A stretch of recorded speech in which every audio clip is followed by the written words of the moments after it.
Curious, ayon po sa protestanteng ito, walang papa sa tunay na iglesia. Ano kayang katotohanan po dito? Tingnan po natin ang video na ito. Walang papa sa loob ng tunay na iglesia. Ang tunay na iglesia ng Diyos ay wala pong opisina ng papa, mga kapatid. Kaya kung ang inyong kinaaaniban na iglesia ay mayroong nangangasiwang papa, pinakamataas pa na nangangasiwa sa inyo, ang inyong iglesia ay hindi po tunay na iglesia. Kaya kayo po ay marapat ng umalis sa iglesia niyan dahil ang tunay na iglesia ng Diyos ay walang opisina ng papa o walang papa na inilagay ang Diyos sa kanyang tunay na iglesia. At pinagkalooban niya ang mga iba na maging mga apostol, at ang mga iba ay propita, at ang mga iba ay ebanghilista, at ang mga iba ay pastor at mga guro. Ayan, napakaliwanag po mga kapatid na ang nandoon sa tunay na iglesia ng Diyos na itinayo ng ating Panginoong Jesucristo ay apostol, propita, guro, ebanghilista, mga pastor, mga kapatid. Wala pong papa doon o kaya pari. No? Kaya kung yung iglesia nyo ay pinangangasiwaan ng papa, pare, kardinal, hindi po yan ang tunay na iglesia ng Diyos. Yan po ay iglesyang tayo ng tao. Iba ang balangkas doon sa tunay na iglesia, mga kapatid. Okay, ito pong tugon natin. Noong October 20, 2022 ay nagdeklara ng debate ang Vatican. Invited po ang lahat against the primacy of St. Peter. Sa darating na October 20, 2023 ay mag-iisang taon na ang invitation sa lahat ng matatapang at matatalino against the primacy of St. Peter. Ngunit hanggang sa ngayon ay hanggang sa social media lamang nagpapakita ng gilas ang mga anti-katoliko. Ang paniniwala po sa primacy of the Bishop of Rome ay nagugat na sa banal na kasulatan. Ang espesyal na karakter ni San Pedro at ang kanyang ministeryo ay naging malinaw nang palitan ni Jesus ang pangalan na Simon na Pedro.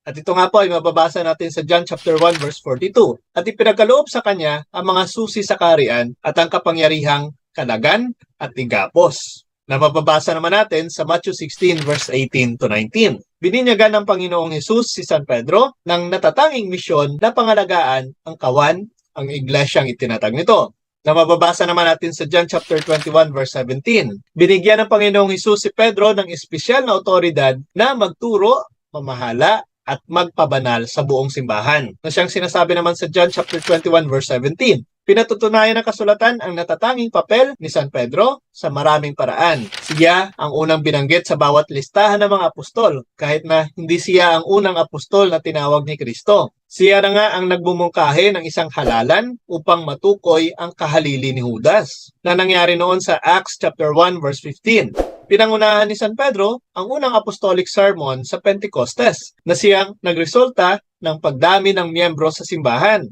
At siya ang unang apostol na gumawa ng himala sa pangalan ni Jesus sa pamamagitan ng kanyang pagpapagaling sa pilay sa labas ng templo. Si San Pedro din po ay ginagabayan ng Holy Spirit, katulad ng sinasabi ng ating Panginoong Hesus sa kanyang mga apostoles bago po ito umakyat sa langit. Noong nagkaroon ng suliranin na dinulog sa kay San Pedro sa mga elders ng simbahan, sino nga ba ang namumuno doon? Sino nga ba ang pinakikinggan o tumatayong overseer sa simbahan? Makikita po natin sa mga bersikulo na ito na si San Pedro pa rin. Nagkaroon ng kaayusan ng pagpupulong noong magsalita na si San Pedro. Isa po ito sa patunay na natatangi talaga ang papel ni San Pedro sa simbahan. Now, hindi pa ba ito malinaw na si San Pedro ay Pope? Kayo na rin po ang makapagsasabi nito. Now, pag-usapan naman natin ang etymology ng Pope upang mas maunawaan po natin kung bakit nagkaroon ng office ng Santo Papa sa Iglesia. Ano nga ba ang pinagmulan ng Pope? Sinasabi pala dito sa Oxford Languages na ang Pope ay nanggaling sa Greek word na papas, meaning father, at nabuo mula sa Greek word na papas, meaning bishop, patriarch. Ayon pala sa etymology ng Pope, ito ay bishop. Ang tanong, wala nga bang bishop ang tunay na tatag ng ating Panginoong Hesus na simbahan? Ayon po sa mga Seventh-day Adventists sa kanilang article, ganito po ang pagkaunawa nila sa bishop. The term bishop means overseer. Overseer daw ang term na bishop ayon po sa mga SDA. Now, magandang alamin ito, ang tunay na kahulugan nito sa mga tunay talaga na may alam. Ayon po sa sinabi ni Steve Weidenkopf, the primacy of the Bishop of Rome in his universal jurisdiction was acknowledged in the early church as evidenced by the Epistle of St. Clement written before 100 AD. At dagdag pa nga sa sinasabi ni Steve Weidenkopf, by intervening in an internal matter of Christian community other than his own in Rome, Clement exercised the universal primacy of the successor to St. Peter.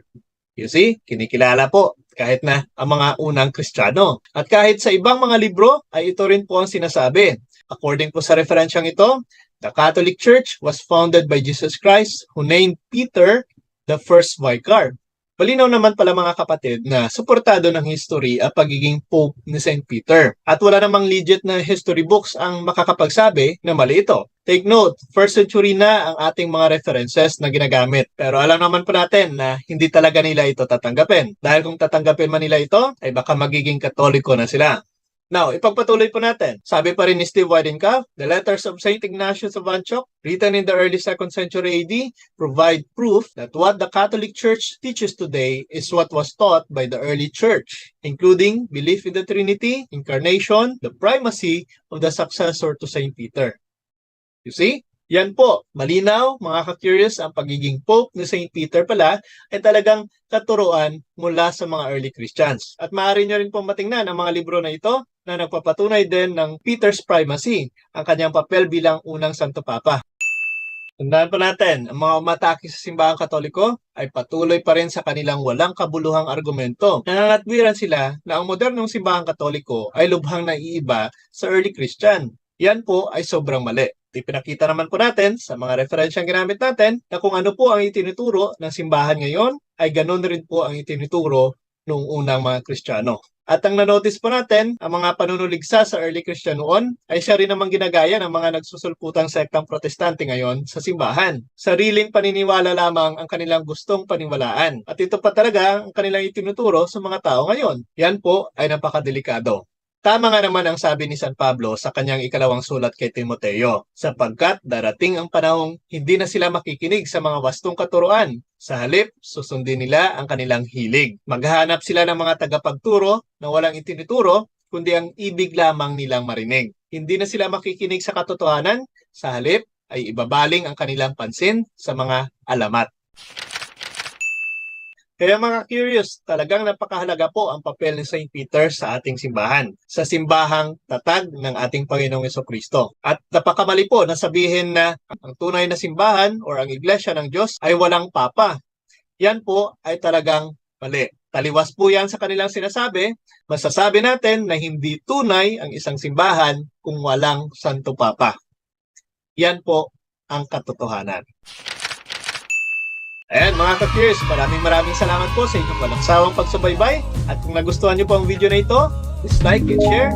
I-share nyo po sa mga kakilala ninyo upang mas lumawak pa ang maabot natin. And please don't forget to follow and subscribe ang ating YouTube channel, Mr. Curious Catholic, upang may pagpatuloy po natin ang mga gawain na ito. At mas marami pa ang matulungan ng ating ginagawang evangelization.